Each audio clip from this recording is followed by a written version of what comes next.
It is time to get uplifted. I'm Allison Seymour, and this week is National Garden Week. And we know watching something you plant grow and thrive can make you feel good. And it also gives you a sense of accomplishment, which ultimately can boost your self-esteem and help you connect with nature. Gardening can help encourage mindfulness, which can help you stay in the moment and reduce stress and anxiety. And gardening, I think of as a superpower that lets you actually shape the environment.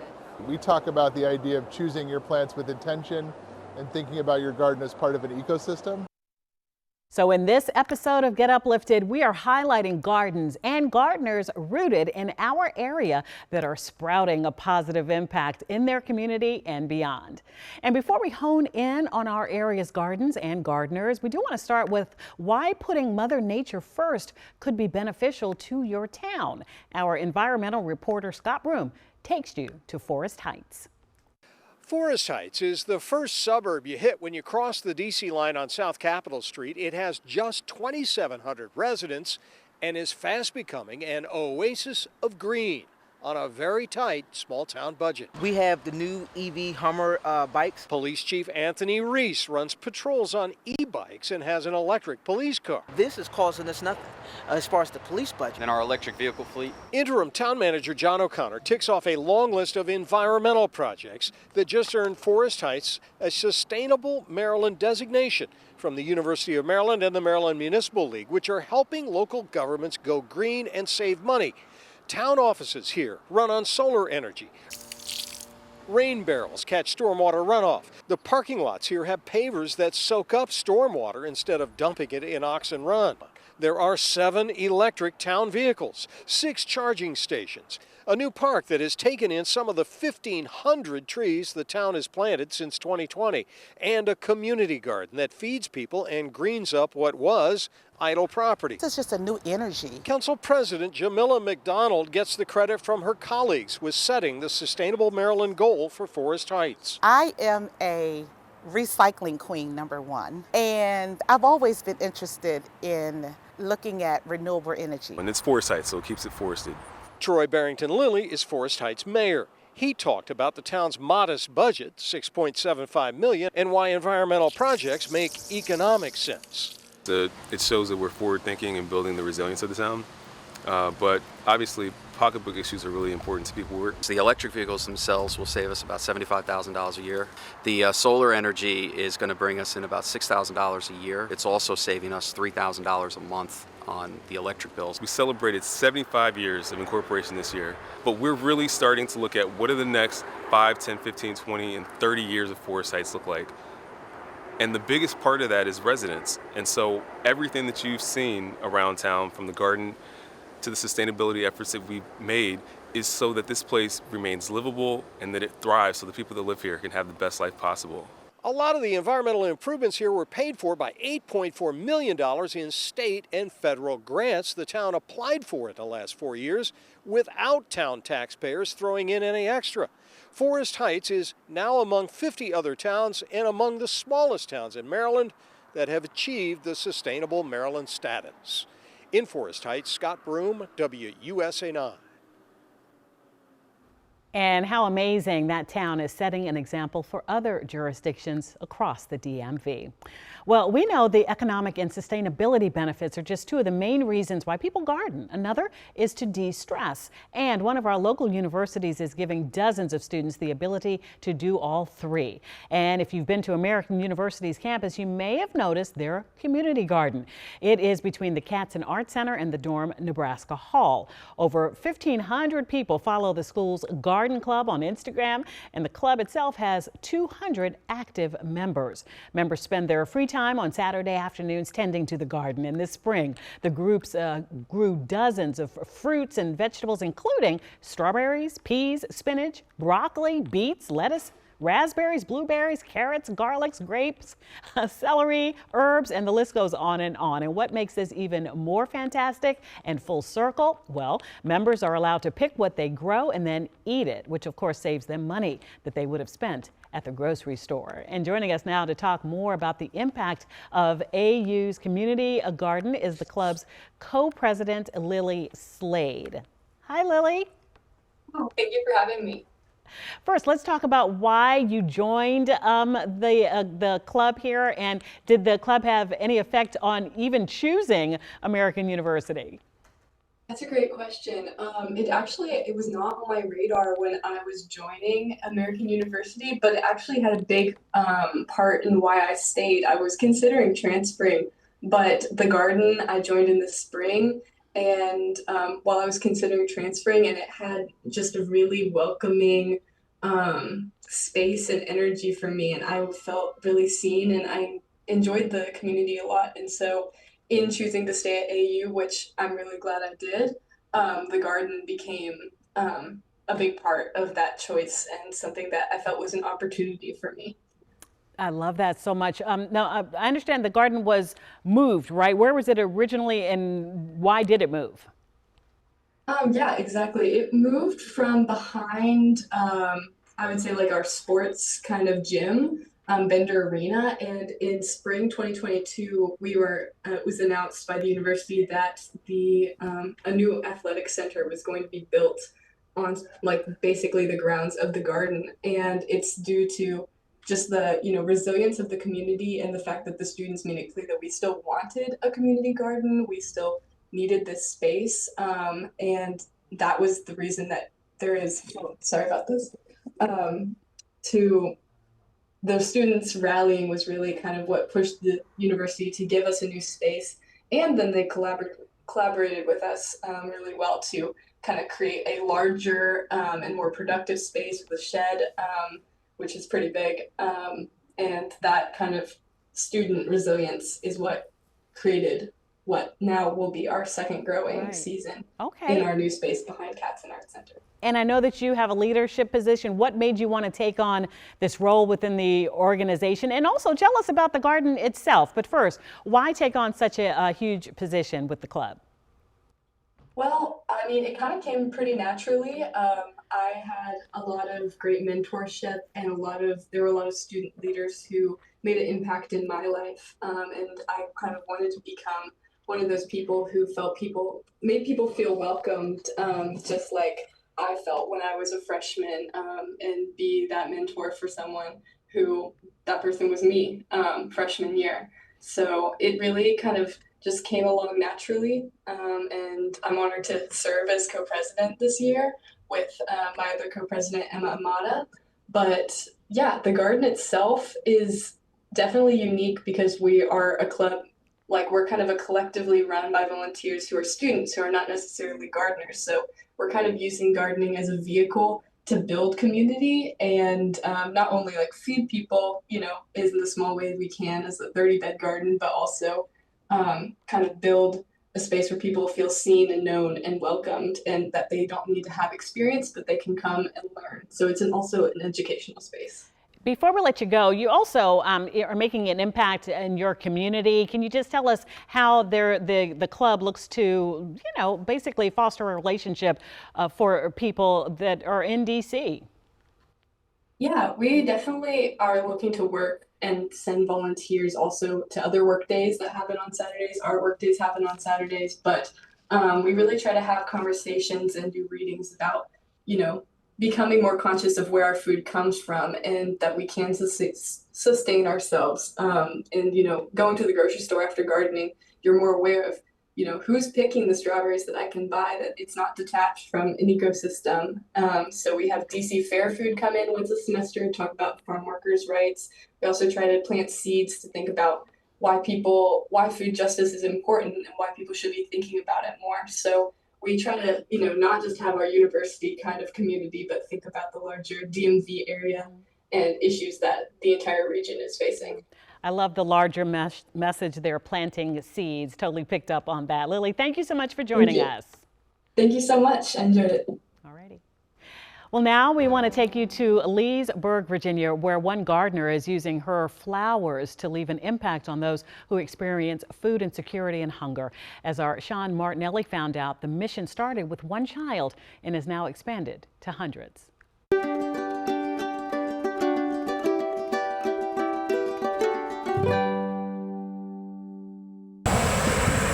The most dangerous place in Leesburg, Virginia is between Rachel Roberts This needs to be cut. and her clippers. Can't help myself. Rachel's backyard could easily fill every vase in town, but she's much more interested Right. in filling appetites. It's my dream. I love it. 12 years ago, Rachel volunteered at her grandchildren's school when one moment changed her life. One little girl said to me, I'm so hungry. And it was 9:30 in the morning, and I said, well, it's kind of early. What'd you have for breakfast? And she said, I didn't have any breakfast. She said, and I didn't have any dinner last night either. And I thought, oh my, I got to do something. So she cut some flowers, filled some jars, put out a table, and asked for money. Rachel raised $50 for the local food bank. And I thought, oh, that's a one-hit wonder. Instead, her idea went multi-platinum. Everyone I scrutinize over as if it was going to my best friend. Rachel quickly earned a nickname. Flower lady. They say, is that the flower lady? I get stopped in the grocery store. I get stopped at Target. Are you the flower lady? And like her flowers, the donations blossom. The simplicity of it certainly does not reflect the extent of the impact that it has. Jennifer Montgomery is the president of Loudon Hunger Relief. Over the years, Rachel's efforts have earned them a staggering amount. $200,000 since 2012. $200,000 just from flowers. Just this year, I had someone who came and brought 100 pounds of food. And she said to me, I used to go to the food pantry to get food, and now I'm on my feet, and I'd like to bring it back. Though through it all, there have been thorns. Rachel snipped, cut, and clipped so much her hand muscles became worn. She had surgery, yet kept going. So I had family that said, that's it, you can't do this anymore. And I said, I got to try. I've got to try, and I did. 4 years ago, Rachel got diagnosed with breast cancer and still kept going. Your world can stop in 1 minute, or you can keep it going. That's why with every bloom, she chooses to continue. So that people didn't think that just because it's such a great community that there isn't need, because there is. And if there's a need, there's a flower lady cutting her garden while clipping hunger. In Leesburg, Sean Martinelli, WUSA 9.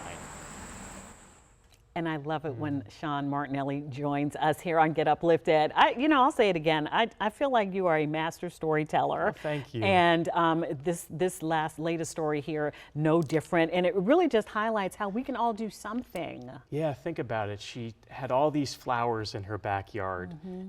It's a problem a lot of people have. What am I going to do with all these flowers? Right. She just starts clipping them and putting them in the end of her driveway. Incredible. $200,000 later. I was blown away by that. But she stuck with it too. Like, this didn't just happen over a couple of months. She has been doing this even when her hand was hurt. I mean, that's so incredible. Through cancer, through an injury to her hand. The hand injury was because of cutting all the flowers. Sure. Yeah. And she just kept on doing it. I think she realized the tremendous impact that this has had on her community there. And people think of Leesburg, Loudoun County, that there's no need out there. The affluence, and sure. One of the reasons why she wanted to do this was to highlight the need that is in that community. There are still people out there who have food insecurity, and that's why she wants to help. It broke my heart when she said, or how she got into it by talking to that young person who said they hadn't eaten that morning, nor had they eaten the night before. It's something we take for granted, right? Yeah. Let me ask you, so after that, and her flowers just happen to be gorgeous. The colors are so vibrant. So can we all just go and buy some of Rachel's flowers? How do we do that? Yeah, so she's out there in Leesburg, Edwards Ferry Road. Okay. They're at the edge of her driveway, and it's all by donation. So you can leave whatever amount of money you want to leave. That's the other incredible thing. Yeah. Right. Yeah. Okay. So $5, $10, $20. Yeah. You know, they've got some money out there, so people leave some good donations. Right. Okay. But it's a great thing for everybody. What are you working on, Sean? What can we expect next? Yeah, well, we've got some really great stories. One that we're working on this week is a gentleman. He just turned 100 years old, and his wish for his birthday was to conduct an orchestra one last time. He had a tremendous career in the military, conducting the Air Force Band, And 50 people from across the country flew in and gave him that opportunity. And I was just there this past weekend for the performance. Gave me goosebumps the whole time. Yeah. Well, if you need an intern, let me know. I'd like to tag along and get some pro tips. Sean, thanks so much. Thanks, Allison. Okay. Well, you have likely never heard of this next garden. It's located in a retirement community in Tyler, Texas. Residents there will never go without fresh tomatoes. Not as long as one 94-year-old Air Force veteran with the green thumb lives there. Vanessa Johnson shares more. I treat these plants just like I would my kids. I give them tender, loving care. For the past 2 years, Richard Anderson, better known as Andy, has been growing tomatoes in a courtyard. I concentrated on what I could do best, and that's raise tomatoes. Andy and his wife Wilma Anderson moved to Pinecrest Retirement Community in order to downsize. But the one thing he couldn't take with him was his garden, leaving him with very little to do. If I had just sat around here, I might go crazy. I enjoy work. So they asked the director, Heath Faust, if Andy could start one. Faust says it took some time, but he found a spot. He was very excited about that, and then he was telling me all the supplies he needed. He started with 10 buckets, moving to 26 this year, checking on them about 5 times a day. Wilma says the tomatoes keep him busy. Not being much of a gardener herself, she loves that he's staying active. That's exercise because it is quite a long walk, as you see. While he enjoys tending to his tomatoes, he enjoys giving them away just as much. The tomatoes for everybody that lives here. I love tomatoes myself. It's like a fight around here to get a tomato off of Andy. They're very good, and I took them home. My wife used them in a spaghetti that she made. His daughter, Shawn Shelton, enjoys seeing her father use his green thumb. From the time that I was little, we always had a garden. Dad loves working outside. Now 94 years old, he says he plans on growing them for at least a few more years. I enjoy seeing things live and grow, and I think the people here enjoy that too. They don't like to see things die. They're getting old in their age. These tomatoes represent something to them. 94 years young, just incredible. Well, now, turning to a garden that you may have explored before or briefly seen while on a White House tour. The White House garden brings thousands of people to our area every year. It is full of dozens of different flowers and plants. Our Mary Marshall stopped by the garden in the fall of last year and talked to former First Lady's Dr. Jill Biden's communication director, Elizabeth Alexander, to understand what makes this garden truly special. Administration after administration. What are some must-see things that people should see on this tour? Obviously the Rose Garden. You know, so much history that has happened in the Rose Garden, and it is just beautiful. You have one of my favorites, which is the Jackie Kennedy Gardens. It is in full bloom, and you know, our First Lady continues to teach, and sometimes on nice days she likes to grade papers out there. You know, right behind us right here is the storied Jackson Magnolias that date back to the 1800s, so much history. Right behind you, the South Lawn, which is just the best lawn in America, I think. And anyone can visit, and it's free. Okay, here's the bad news. The garden only opens up to the public once every spring and fall, and they just finished hosting their spring tours back in April. But the next time you'll be able to roam the gardens is coming up in October. Well, if you have visited the White House Rose Garden before 2020, then you've seen renowned gardener Rachel Lambert Mellons, who is better known as Bunny Mellons' original design. The current Rose Garden does still include her contributions during the Kennedy administration, but also reflects a renovation in 2020 that was initiated by then First Lady and now currently First Lady once again, Melania Trump. Mellons, most known for opening up the garden to make it a space for public ceremonies. She also redesigned the garden to include a large central glass panel and introduced 4 magnolias in the garden's corners. Our Michaela Lucero shows you how Mellons Estate in Virginia is now honoring her passion for plants. Here we are in the Virginia Piedmont, and we're on the part of the estate of what used to be Paul and Bunny Mellons' estate.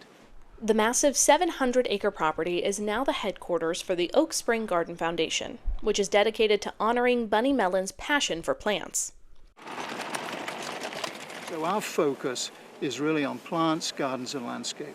Practical horticulture the history and conservation of plants, landscape design, plant design, and we also have a farm that produces vegetables for consumption here, but also for donations to local food banks. So we're all about plants, gardens, and landscapes.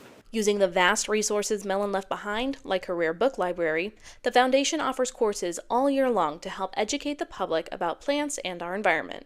One end of the spectrum, we have a holiday wreath making class or a flower arranging class, but at the other end of the spectrum, we have residential classes on plant illustration through time, 600 years of botanical illustration, looking at things in the library.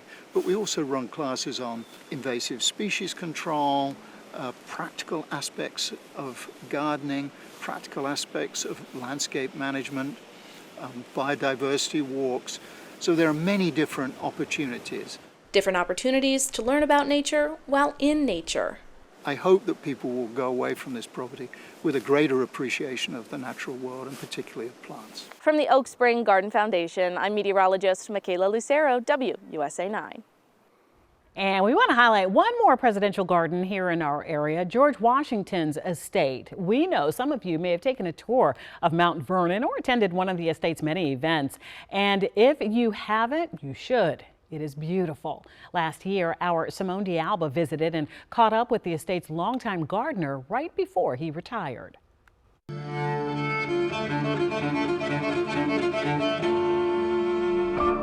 It's the magic of Mount Vernon. One of the most iconic locations in American history, George Washington's homestead, meticulously cultivated, thanks in part to this man. I talk turkey, yeah.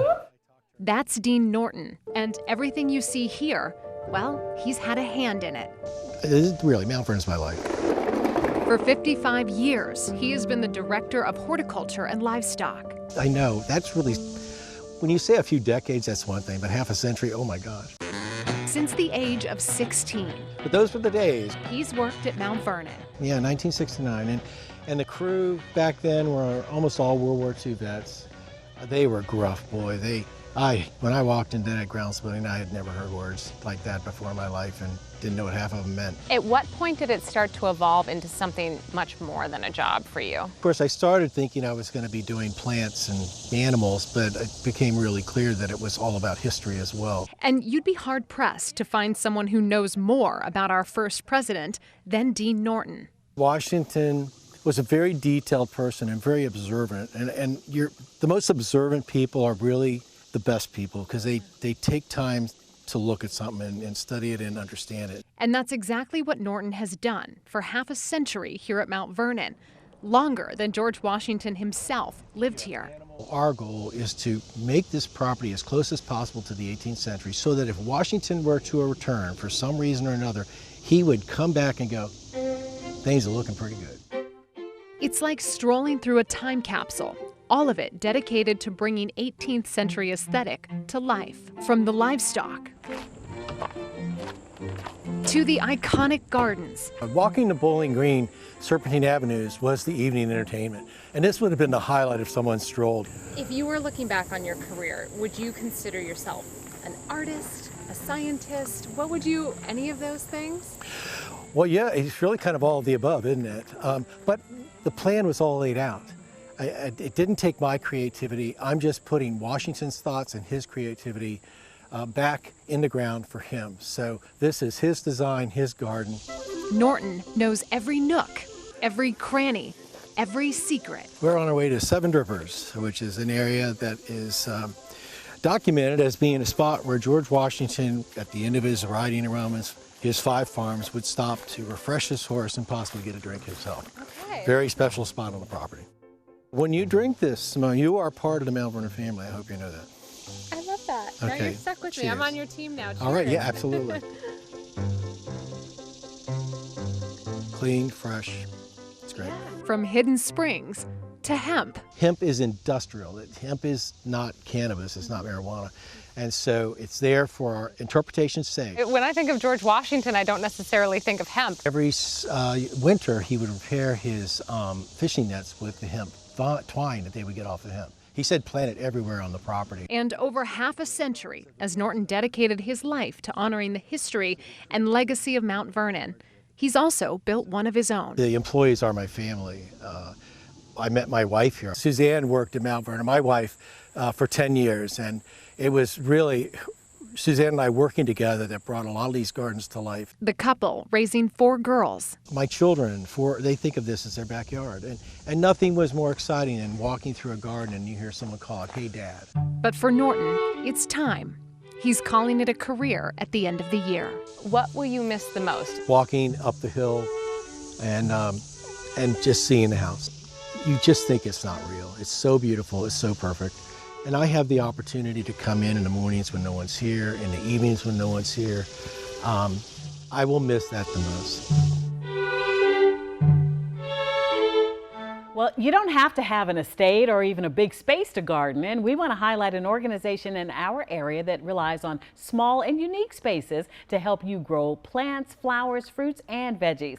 Take a look. Cultivate the City has several urban farm locations in the area, including a rooftop farm at Nationals Stadium and a campus farm at Gallaudet University. And the group has implemented garden programs at some of our local schools over the years to give students the opportunity to plant, grow, and harvest, also sell their own produce. And joining us now to talk about how this idea grew, pardon the pun, and the impact it's having. Niraj, you didn't think that was funny? I knew it was. Okay. Is the organization's founder, Niraj Ray. Sorry for that bad joke. You got it. Oh, I'm so happy that you're here. Okay, good. Tell us all about Cultivate the City and why you started it. So we started Cultivate the City in 2015, so just about a decade ago. Yeah. And our main mission is to really empower people to grow food using whatever space that they have. Balcony, rooftop, front yard, backyard, even just their kitchen countertop as well. Was there a need that you said, you know what, I can step in and fill this need? What was that? I think people just want access to fresh produce. And when I moved to DC, I came here to work for the EPA, and in my spare time, I helped start a rooftop garden at the EPA.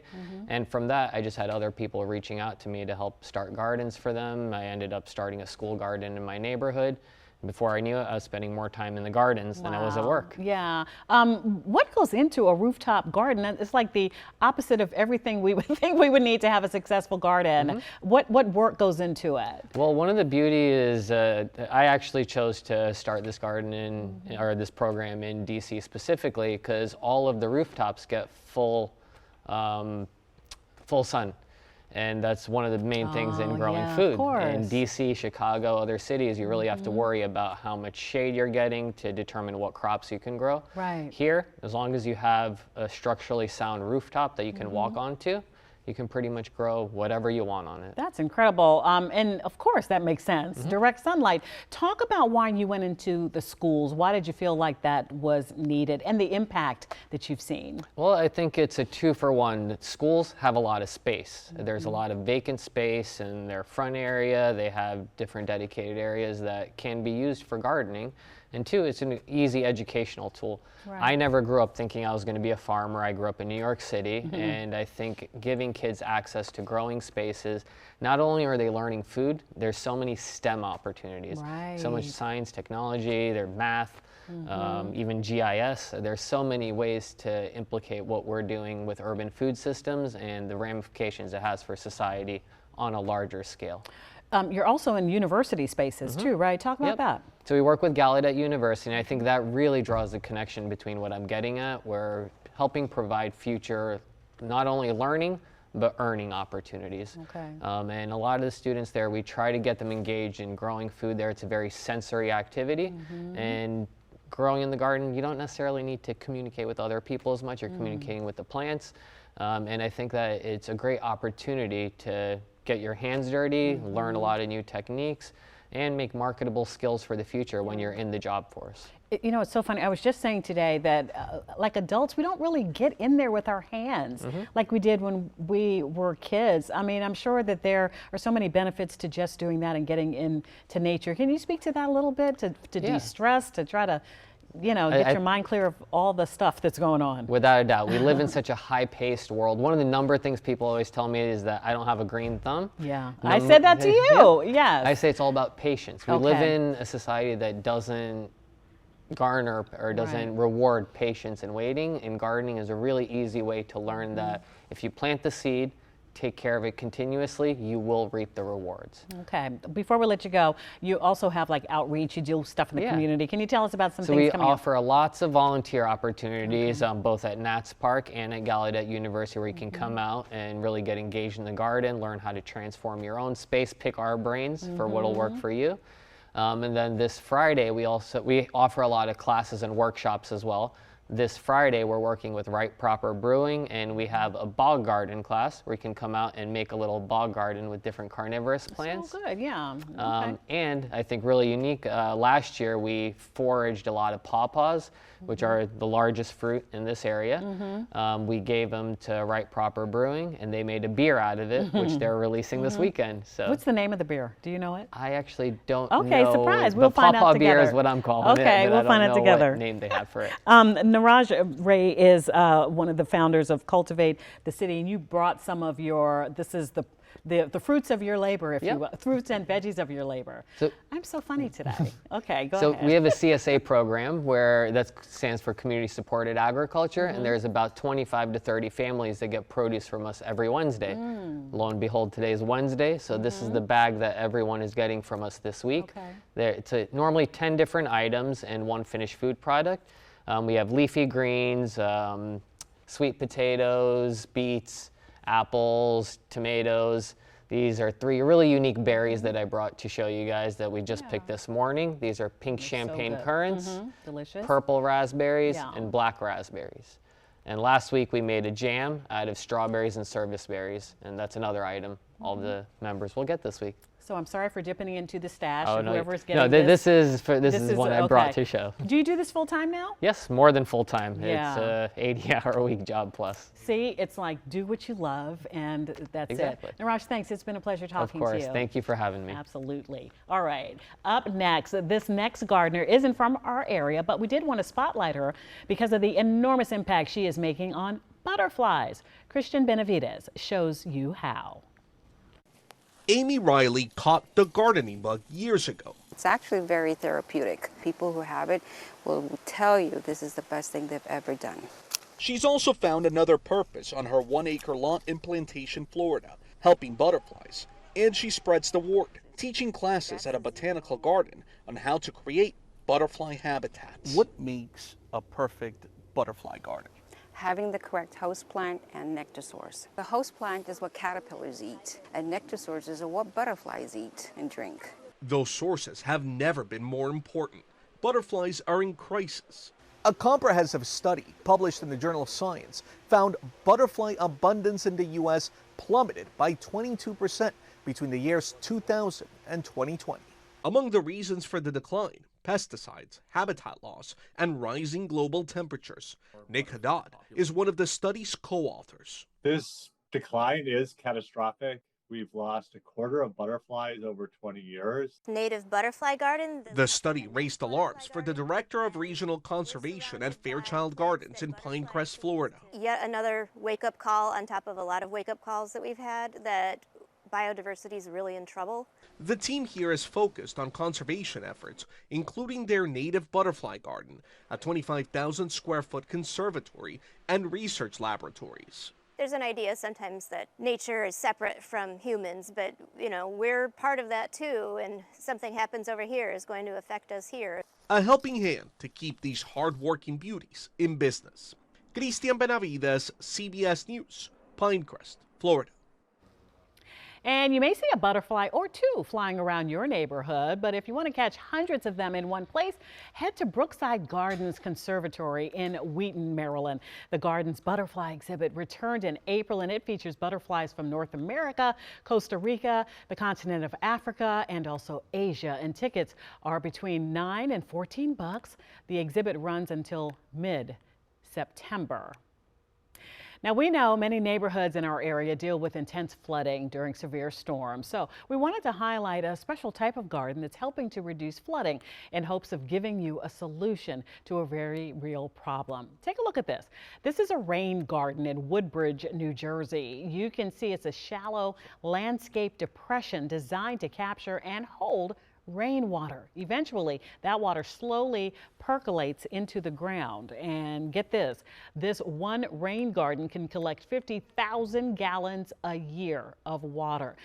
These types of gardens also have an added benefit, helping the environment. The plants and soil in a rain garden clean pollutants from water, so it doesn't seep into local streams and lakes. Well, hopefully by now we have inspired you to start your own garden. So coming up, we're going to have tips for transforming your plant from seed to bloom, how to take care of specific types of flowers, and how composting can help improve what you are trying to grow. Welcome back to Get Uplifted. We know some of you may be new to gardening, so we are going to go over the basics first. Our Michaela Lucero spoke with Jeff Kushner, the president of Plants Alive. It's a local company that specializes in providing plants for offices, commercial spaces, special events, and homes. The first ingredient with plants is light. The second ingredient is water. Before planting, take a look at how much sunlight your space gets. All plants have different sunlight needs, so knowing this will help you choose the best plants for your garden's unique light conditions. Next, it's important to test the pH of your soil. A simple test will show you what nutrients your soil may need, leading to a healthier garden. This is where your compost may come in handy. To prepare your garden, you want to add either compost or organic matter. When you're ready to plant, keep the soil level even with the base of the plant stem. And be sure you get on a regular fertilizing schedule, especially for annuals. Fertilizing is important because these grow so fast and blooms take a lot of energy to produce. So if you have a regular fertilizing program, could be once a week, the plants will explode with growth. And when it comes to watering, Kushner recommends inspecting your plants first. If the soil is light-colored and dry, it's time to water. If it's dark and damp, hold off for now. You can also try lifting the plant to test its weight. Wet plants are heavier than dry ones. And finally, protect your plants from the elements. If you've planted too early, bring your plants inside or cover them with a tarp to keep the frost off. I would cover with plastic. It's not porous. You know, the frost can settle on the plastic and not the leaves. I think that's important. That'd be the best way to do it. With these simple tips, you're ready to enjoy a beautiful garden all spring. Well, now that you got the basics, we want to share some gardening tips we learned from the co-chair of azalea plants during the Landon Azalea Festival in early May. Caitlin McGrath reports.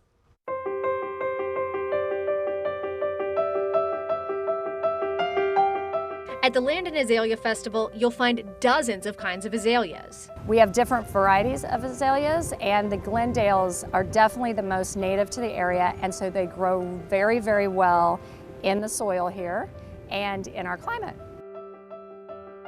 If you're in the market for an azalea, make sure its new home gets the right amount of sunlight. They're not a full sun plant, but they're not a full shade plant either, so they like a little bit mixture of both. And make sure it has room to grow. You can buy an azalea that might be more of a mounding azalea that's maybe like 2 to 4 feet tall at maturity, but then you might get a Glendale, for instance, that could grow up to 6 feet tall. No matter how big it will eventually get, you want to make sure it gets a good start in the ground. You want to dig a hole about twice the size of the pot that it is sold in. Azaleas actually have shallow roots, so don't dig your hole too deep. But you do need to make sure you jazz up your soil. Because we have a clay soil in our area, you want to really augment that soil with what we call pine fines, which kind of aerates that space for the azalea plant to take root and to really grow in your space. Now keep in mind, most azaleas only bloom in the spring and the blossoms last around 2 weeks. Some varieties will have an encore bloom later in the summer or fall. After the buds have come off of the plant, you can also then trim back if you want to shape the azalea to your liking.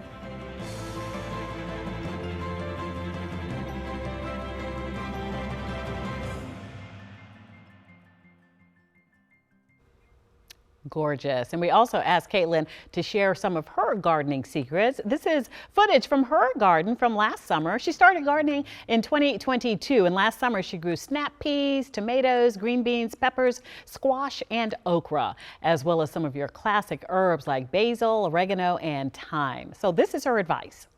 My number one gardening tip is to start with good soil. Good soil can make all of the difference. I compost all of my food waste throughout the year, and then every spring I use that soil for my garden, and it makes all of my vegetables grow so nicely. So it always is good to start with the basics.